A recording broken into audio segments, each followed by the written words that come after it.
Welcome aboard, Star Trek fans. Today, Craig and I are diving into one of the most underrated episodes of the Star Trek universe, the animated series pilot episode, Beyond the Farthest Star. What's good about it, what's downright terrible, and what the hell were they thinking with some of those creative choices? Stick around as we break it all down from the cool to the crazy, because this one's got it all.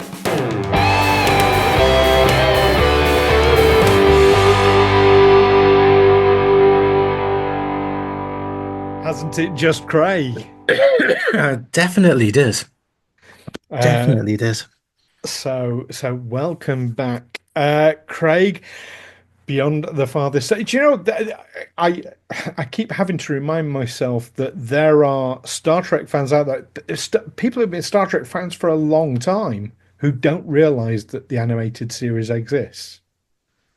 It's one of those things that back in the day, as a kid, I don't really remember it being on TV. It's not, in America, it was obviously Saturday morning cartoons, Saturday morning stuff like that.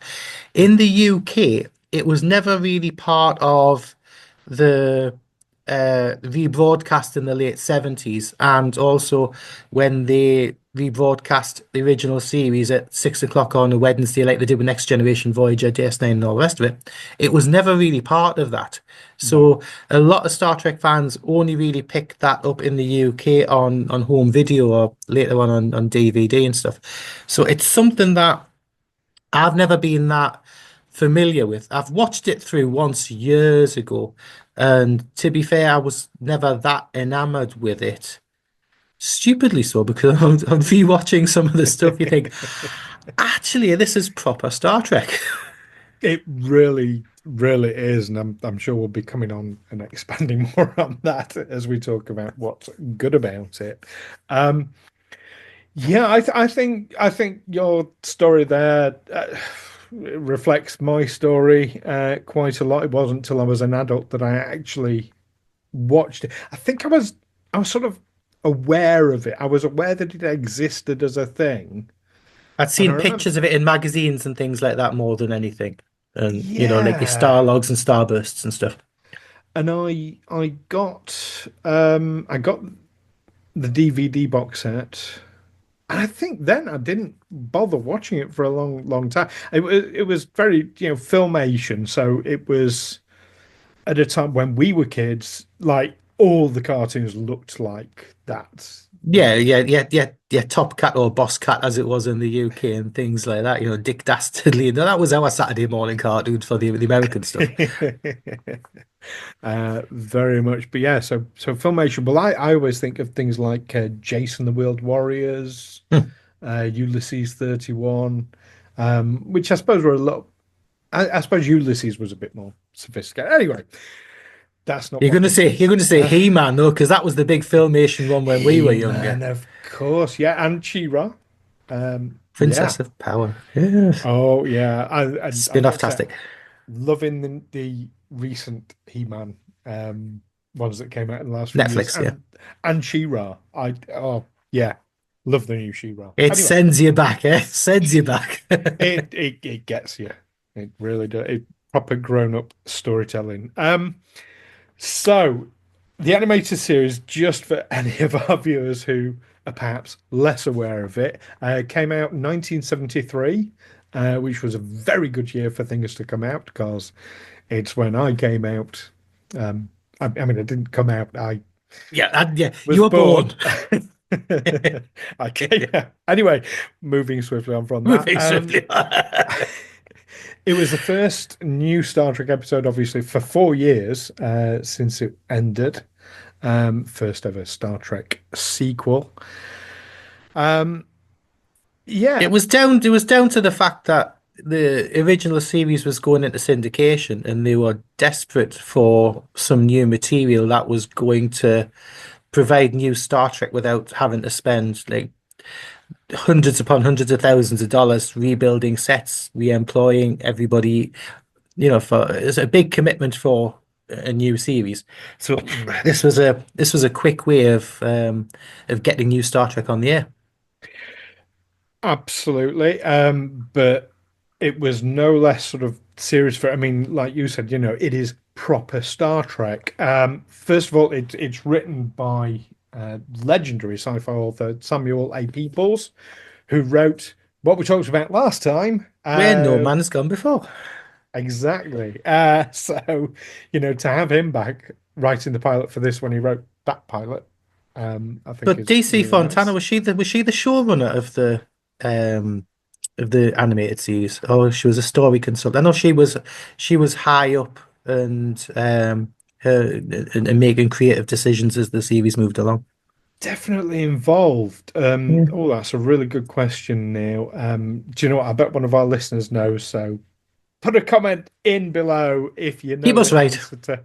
answer to what DC Fontana, what her role was uh, in this. Because yeah, I wouldn't like to swear to that. Yeah, like you, I know she was involved. Um, yeah. So overall, do you know what we've not done? We've not done our 60-second synopsis. You Now, put come me on. on the spot again. This is a was it 22-minute episode, so that should be a lot easier for you this week. I was tempted to make it a 30-second synopsis again, but I'll make it easy on you. 60 Yeah, second do it synopsis. as fast as possible. So, your time starts now. Surprise, surprise, a pilot episode of a new Star Trek series which starts with them responding to a transmission. We ever heard that before? They're pulled into the orbit of a dead star where they find a 300 million year old ship trapped there of a massive alien design, which is really, really clever. On beaming down, they find all the equipment non-functioning. The phasers, everything is dead. They discover a recording on a massive computer of the dead captain warning them of a danger on board. They set an explosion of self-destruct. They are beamed away back onto the Enterprise, but a non-corporeal entity comes with them. Dum dum dum. Will that do? And what happens then? 5 seconds left. It takes control of all the computers on board the Enterprise and tries And stop to there. yeah, Yeah, yeah. it's you've left it with it taking control of all the computers, and clearly the crew's going to get killed now, because of that. Yeah, no, that's your minute up. Yeah, no, really, really good synopsis, and yeah, suffice it to say, Kirk saves the day. Yay. Um, Interesting. So you mentioned about the distress cut and that they find this abandoned ship. That was actually a Star Trek first, finding an abandoned ship. Hmm. Was only explored a couple more times in the entire of the Star Trek. So I always think of that as a bit of a trope, really. Like, oh, we found an Yeah, abandoned ship. yeah, the trope though is, encountering a signal that they have to Mm. respond to. So same as the cage, same as the way no man has gone before, and same with this. Yeah. Oh, But and also Alien. yes, yes. Never thought of that. Mm. Yes, we'll talk about that in the good, bad, and batches. Oh. Well, speaking of which, let's throw ourselves in. What's your first good about it? I'm not going to do. I'm going to take our that it actually exists as we're going to be saying that with every episode. Yeah, That's going to be I, as I well think because that's a given. that's a given for that. I think the good thing of this is that it isn't a kids show. It's a family show, and it's proper Star Trek. It's not. You watch it now, and all the technobabble, all the crew interactions, everything is in place like it would be in a normal live action Star Trek episode. Mm, And they've got to have kudos for that, where they said that they would only make it if it was real Star Trek, and that's what they did. yes, yes. I've actually got the exact same thing for my first one. Is how faithful it was to the original series, and having original cast members return. Sorry, having original cast members returning to voice the characters, I think is fantastic. Although some of them, of course, thanks to Leonard Nimoy, wasn't it? Yeah, yeah. He basically thought, why would Star Trek come back without the diversification of the characters? So Mm. Nichelle Nichols and George Takei came back for it. But unfortunately, the budget did not stretch to poor Chekhov. So he was not Well, present in the series, but he did get a bonus prize. he did. He's credited as being the first ever Star Trek actor to write an episode. So, The yeah. Infinite Vulcan. There we go. Was that season one or was that season two? Oh, I'm not that sure with me episode guides. season two, I think. Again, the viewers will But they tell us in the comments but they below. were they were made pretty much back to back as it is in any case. Yeah, So the yeah. yeah, absolutely, absolutely. Okay, so we're matching on the first one. What you got for the second? Um uh, it has firsts which will go on to be relevant in forthcoming series. And I'll Hmm. I'll I'll, I'll give you the thing there. First thing is Miguel Barrett being the voice of the ship's computer, Yes, of which course. which moves over to Next Generation. And not in this episode, but another part of the animated series being the introduction of the rec deck, which is the holodeck, which Yeah. again transfers over to the Next Generation. And one thing which was going to transfer over to the Next Generation, but didn't for budgetary reasons, was the life support belts.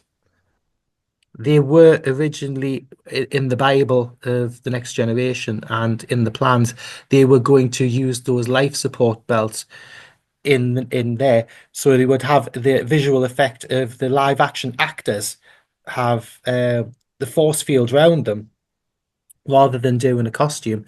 But that didn't get used further on apart from the initial plans. However, it was used in one of the early Next Generation novels, which was Right. just based off the original pilot episode. It was a Gene Tweezer's novel, one of the first ones. I'll just get rid of that. Okay. Okay. They had a similar sort of premise as well, I think, in one of the Borg episodes, or am I thinking Voyager now, where there were a an armband that generated Yeah, a force yeah, field, personal yes, force yes, yes, field. yes, yes, yes, yes, yes. Yeah, so it was, but I always think visually, what would that, I mean, it looked obviously on the animated series, it just gave them a glow around them. But what would it have looked like in the live action? And do you remember in Galaxy Quest, when Captain What's His Face is first of all being transported to the ship from Hmm. Earth and is covered in that clear jelly? Yeah, yeah, That's kind yeah, of how I'm yeah, imagining it would yeah. look. But I think it Um, probably just would have been too expensive to do in the 80s yeah, to be a yeah, consistent stuff. But at least yeah. it was good. It was good idea, good idea. And one other thing, apart from with the tech, because there's more tech stuff like that, the bridge laser defense cannon that Mm. comes from the ceiling. That could have been helpful in lots of future episodes if they'd kept on with that. But anyway, Couldn't so it that's that just that? that's Well, yeah, from imaginative tech. So mine is similar but not quite the same. Imaginative alien concepts. Um, so we see in this particular pilot episode this really bizarre alien spacecraft that's absolutely huge and it's got all these pods on stalks. It looks like it's been grown rather than built, and it's got a very insectoid sort of feel to it. And I think, they really lent into, well, we're using animation. Our imagination can just run riot. And I think that's what they did, and they ran with it and absolutely fantastic. And it really was making the most of the fact it was animated, in that yeah. sense. Yeah. Yeah, Allowed them to just be creative as hell. that's I had that as well as one of mine, but I had that as a good and a bad because sometimes in the series it's they go a bit too wacky doodle where it's not quite the Star Trek aesthetic and it does veer into a bit more like kiddie animation Hmm. and you know like the concept. I know we're jumping ahead to some episodes, things like Behrman stuff where you've got somebody's head, torso, and legs. Yeah, Yeah. some stuff works well, but some stuff is just definitely like an animated thing that you couldn't even. Yeah, they do say that they could do more stuff in the animated than live action, but some of it is a bit more fantastical, like science fantasy rather than Star Trek being science fiction. So Yes. it has its good and its bad there. Although, wasn't it Arthur C. Clarke said that any sufficiently advanced technology would appear as magic Magic. Yeah. anyway. So yeah, no, I hear what you're saying though, and yeah, it does perhaps push that envelope a little bit far. But you're not gonna get it right every time when you're pushing boundaries. Yeah. Yeah. There we go. So is that your third thing then? Yeah, that would have been my third thing to win and part of me bad thing as well. We'll come back. We'll come on to that in a moment. But for me, I suppose it just boils down to like, forget the fact it's animated, and even to an extent, you can almost like forget it's Star Trek in the sense that it is just simply and plainly a really great science fiction premise. Yes. As Yeah. you said at the beginning, this 300 million year old derelict ship that they come aboard and there's an entity on board and the captain's trying to destroy it. So I mean we've seen it, or we've seen similar things since in science fiction in general, Yeah. but it had vibes almost of Event Horizon Hmm. in there, and Alien, which only just occurred to me after we started talking, as I said, and but I'm trying to think of any concepts that were sort of even familiar to that. Certainly, visually. I mean, perhaps in novels that's a different matter, but visually, in visual mediums, I can't think of anything that was that nature before this. Yeah. I mean, you look at the concept in respect of what happened to the crew on the ship is not something that you wouldn't put something like that down in a kids' show now. Well, in terms of the animated series in general, do it Yeah. like proving that it wasn't for kids. Yeah. You only have, Spock dealing with the death of Euthanasia his every pet. sailor, and that's yeah.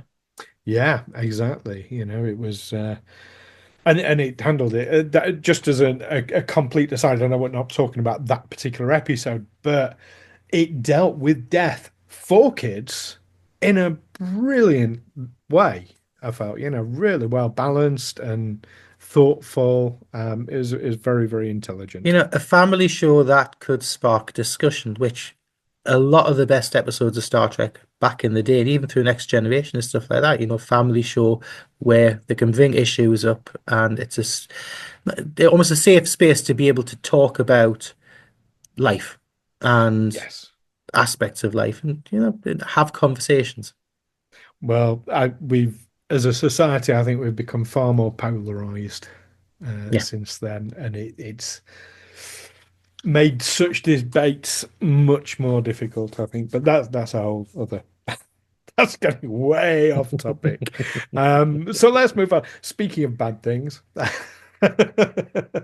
Oh, like society. I hate me first bad thing. Oh, go on. And it is James Doohan doing every other voice apart from the main cast members.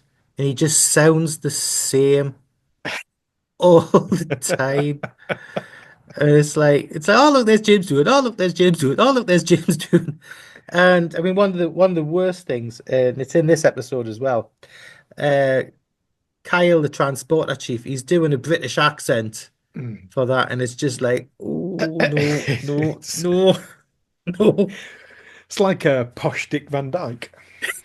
God blimey, Captain. Oh, God blimey, Governor. Up there's apples and pears. What? Top Hill. So Yeah. yeah, I no, I feel right. I mentioned James Doohan myself, but that's in the batshit section, so we'll come back onto him, I'm sure. But yeah, I very much hear you on that one. Um, my first one is the pacing of the episode, with it only being 22 minutes. And it feels like a weird one to say this because with current and modern storytelling ideas, series today are very rushed by comparison anyway. And yeah, this particular episode can feel slow in a modern context. But for its time, it absolutely belted through that story yeah, really quickly. And obviously, the thing to compare it to was only 4 years earlier. You had season three of the original series, and by comparison to that, yeah, it flew through that story because it has such a short runtime, pretty much half as long as the original series episodes. yeah. Because you look at the runtime for original series episodes and hour-long dramas back in the 60s were 50 minutes out of the 1 hour time period. You look now, a lot of 1 hour dramas. You're lucky if they're anything like between 35, 40, 42 minutes rather than like the 50 minutes. So it's Yeah, almost closer to, I was saying, hour-long drama now. I mean, yeah, it could have done that episode as a live action 50-minute one would have been fantastic. absolutely, absolutely. You'd found more time for sort of character development and building tension and things like that. So yeah, that's my first one. Is the pacing just felt a bit rushed. We're going through it at warp speed. Yeah. My next one is a good and bad, Okay, and it is the characters of Rex and Mares. right. I think they were good, interesting characters. Something new, something aesthetic. You're bringing, some new blood onto the bridge crew, Mm, but it's at the detriment of others because with RX, you're losing Chekhov. He was yeah, blatantly just brought in to replace Chekhov. Even though they did actually design Chekhov as part of the animation process, they actually had the cartoon design of Chekhov done. did they? Yeah. And the Mares is great to have a Cation in. Hmm. It's a good addition. Something like that, I think, would have been great if they'd brought Mares into Strange New Worlds instead of Uhura. That would have been really cool. Really, really cool. Um, but yeah, I just think that's yeah, with also the addition of Mares, she's a communications officer, so therefore you're cutting down Uhura's time. Mm, So what you're gaining, yeah, you've got a new character, but it's to the detriment of the other characters. So it's not a different character who would have brought some extra depth to what was going on. It's just replacements. yeah, yeah. Yes, I hear what you're saying there. I mean, Arex is one of my favorite characters from the animated series, and partly that ties into what we're saying in the good things is that it being animation enables them to be more imaginative with characters. So Arex sort of having the three legs and the three arms. Yeah, and it Um, was actually cool because they brought RX and Mares into DC's cartoon, like comic book later on in the run mm, for a while. I think yes, that was must have been around about 89 or something like that, if I remember right. And that yeah. was cool additions to the cartoon book, comic book. Um, Mares, I like Mares, but then I think um, I think teenage Stu would have found her very sexy. Wow. Got to say. Um, mind you, I like Dr. Ta'ana from Lower Deck, so you Yeah, know, she's uh, obviously she's based on Maress, but batshit crazy sort version of Maress. sort of. um, but a Maress in Strange New World. I like the idea, but I like the idea of a like cameo rather than instead of a horror. Because Celia Rose Gooding is phenomenal and would have been denied her Yes, yeah. if it had been Maress. Plus, also, there's already two characters on Strange New Worlds that were played by Majel Barrett. Um, so having a third would Would it be have the been hat trick? yeah, would have been quite interesting. So my second bad thing is it's quite a basic one because I'm basic. Limited animation quality. Um, it was of its time, but there were more sophisticated animations out there as well. So it was average, decidedly average. I think. Plus, there were some weird animations in there as well. I mean, very stylized, but the way they run. That's true. You see, Um, you've headed us off at the bloody passing. okay.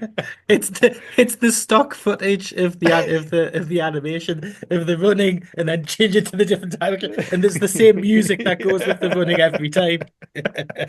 um, and We are and two alike, you know that. there's this weird sort of top-down shot as well on the bridge where everybody, I mean, particularly horror, seems to be laid. I found that a bit weird stock footage.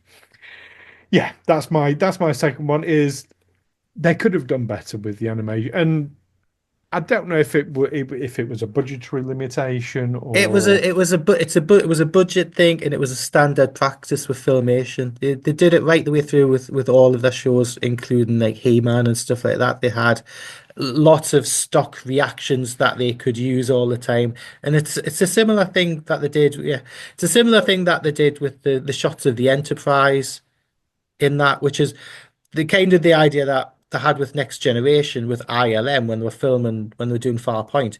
They tried to do as many different angles of the Enterprise and flybys and stuff within Industrial hmm. Light and Magic that they could reuse them with different star fields and different planets and stuff. So it was an animation version of that. Yeah, I don't mind the stock footage, but they could have made it better. That's what I'm thinking. Anyway, anyway, what? So your third bad thing is that your third bad Yeah, thing yeah, is the I say we're too much alike. okay. Mine is more story driven. Yeah, It's the I have got a story one oh yeah, if I can go for your dive up story before one. you. And it's not against this episode. It's against something future that's going to happen, in which you'll go, yeah, because this is where me and you kind of differ a bit, because I think the trope of an entity needing a starship to escape from a planet sounds very, very familiar for something that happened in 1989 of a certain film which you don't like. What does God need with a starship anyway? Yeah, exactly. Mm, So indeed. it's a little bit kind of you could say it's a trope that was thieved, but whether it was thought about or not. It was prophetic. Yeah. So that was my story, kind of. But it wasn't their fault. They got there first. Okay. Well, mine is specific to this story, but almost it involves that same entity though. Is it was overcome and overpowered far too easily. Um, For something that was 300 million years old. and supposed to be all powerful and in all the computers and like, taking over everything. It was just the resolution was too easy, too weak. It felt anticlimactic. Do you think that was predominantly because they were limited in their 24 minutes and they'd got to like act three or whatever, and they needed to get the resolution done quickly? They'd done quite a lot of stuff up front, and they thought, well, it's going to have to be trimmed to to fit the time period and to fit the time slot.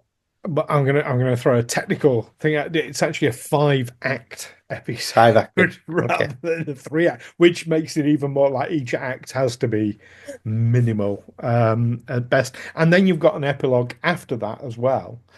So you've got your prologue, your epilogue. If you count those as acts, it's actually a 7 act piece in 22 minutes. Yeah, absolutely. It's no doubt fed by the rushed pace again. That kind of feeds into it, but also I think for Samuel A. Peoples, he can write better than that. We know he can write better than that. So you're happy with the story, you're happy with a lot of it. It's just, The ending, didn't stick the landing. yeah, basically, yeah, Yeah. yeah. Yeah. Now, what was weird about it? What was cray cray? See, for me, it's going back to what we were saying before. It was the alien designs and the alien ship and stuff like that was Mm, very batshit 70s.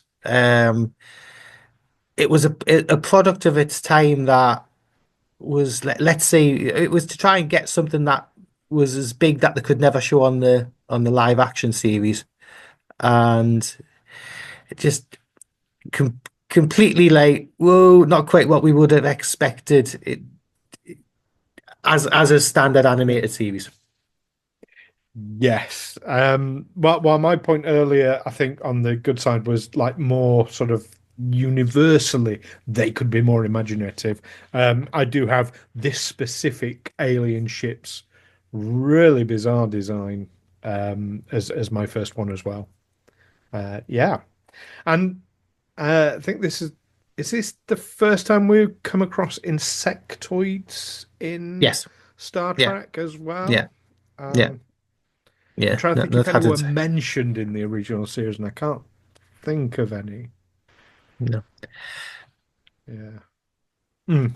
Yeah. And the second one is the maniacal bad guy, electric based. So that was it's not the first time that the Enterprise had been infected by a another being. I mean, you go back to like Wolf in the Folder, like Rejak and stuff Mm. like that. So that's different. But this is thing.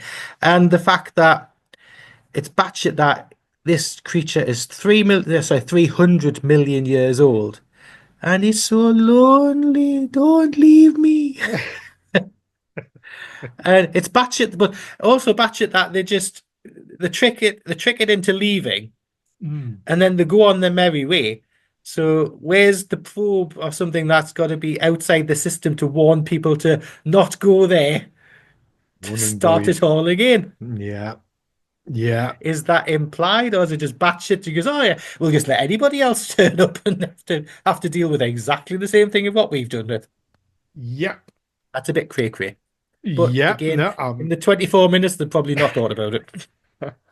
I'm with you on that one. My next one here's where I mentioned James Doohan. Yeah, he does like almost all the voices. Um, but it's his Scotty voice. I don't know if it was doing the other voices that threw him, but his Scotty sounds off. It doesn't sound like Scotty. Give you a parallel. When Billy Piper came back to Doctor Who after years of being away, she Mm, said she couldn't find the voice of Rose straight away. yeah. And she didn't quite know how to handle it because she wasn't that teenage girl anymore. Yes. Yes. So when you're going back to doing it, because people have an expectation. Yes. Now you compare that. I think that's a fantastic analogy, and I think that's a really good explanation as to why he would have sounded off. Also, his Scottish accent was never all that. No, no. Anyway, moving No. swiftly on from that one. Um, but um, but by comparison, Marina Sirtis, when we see her in Picard, and she's just using her own voice rather than this ethereal Greek-ish sort kind of, of, yeah. yeah. She Um, come yeah, she comes back to Picard almost with a natural Cockney accent, doesn't well, she? I And mean, just doesn't that give a is. crap. I don't know if you've seen her at conventions and that is exactly how she sounds. That is her natural voice that we Yeah, see in Picard or we hear in Picard. Um, and yeah, why would she do that? Well, it's so different from the Deanna Troy that we know from before. But I'm sure she has said this. I can't think of a specific time when she has, but I've picked this up from somewhere. But her character will have grown and developed massively over those years and yeah. changed. And And people do also, change yeah, the way they talk and the way they yeah, hold themselves. yeah, And yeah, when people move away and if they go and live somewhere else for 20 or 30 years, the chances that they keep their accent perfect of how it was, you change with your environment. hmm. Yeah, so I mean, we were at school together back until we were 16, which was a couple of years ago. Um, 6 years ago. to be fair, you do sound exactly the same now as you did then. Yeah, but I'm still here. I'm still yes, I might have moved around in the area a bit, but I'm, still between Washington and Newcastle and Gateshead and that as well. So, and it's one of those things I think if I'm transposed somewhere, I don't think I would lose the accent because, Geordie through and through. Or Do you Sandancer remember? technically. Do you remember? I tried to do a Geordie accent to fit in at school. That didn't last more than 2 minutes. No, and I reckon I'm better at it now anyway. Oh, wait, I'm a Nibola. Actually, the worst, if you've ever Can he? seen it, you have to look on YouTube. Uh, in the TV show Castle with Nathan Fillion. Um, there's one of the characters in one of the episodes, one of the later seasons there, is a thug and he's supposed to be a Geordie from Newcastle. You have never heard anything like it in your life. Where they pick this guy from? I think he's an American actor trying on something, but it's like, dear It, God, no. is it as bad as Dominic Keating's Irish accent in Heroes? Oh God, I forgot about that. I've tried He's to. Irish accent. His Irish accent. Anyway, we're moving way off topic here. Yeah, so Down that Scottish rabbit hole. accent. What's your other batshit crazy? This is one that I kind of finding difficult to find an exact third one. Um, I think it was as a decision by the network to have a Star Trek cartoon at 10 o'clock in the morning as an almost adult product by the studio was absolute batshit Mm, crazy because that must have been a big risk for them to to acquiesce to like Roddenberry's demands that it had to be adult rather than because Saturday morning cartoons back then as up to now have been predominantly something to make product.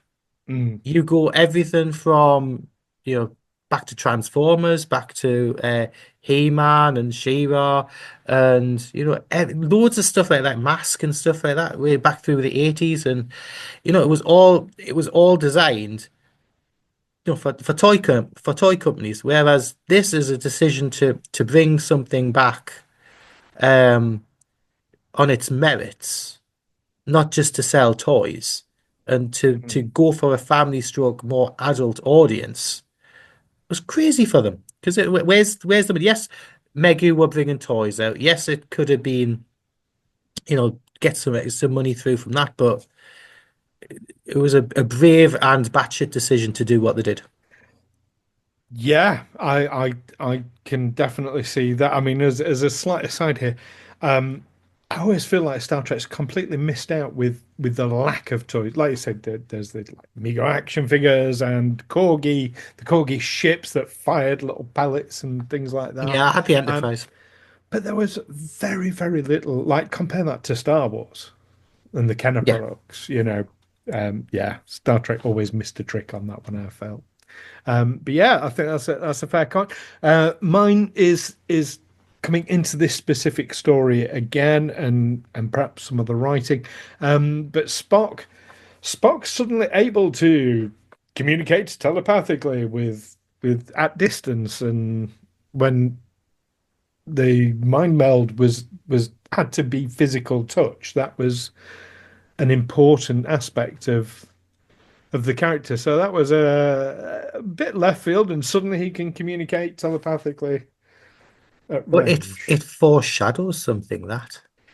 And Ah, it foreshadows our next episode. it does indeed. That's a brilliant note and an excellent segue. So speaking of our next episode, um, viewers, make sure you like and subscribe so that you don't miss that next one. It's going to be a big one, to be And sure.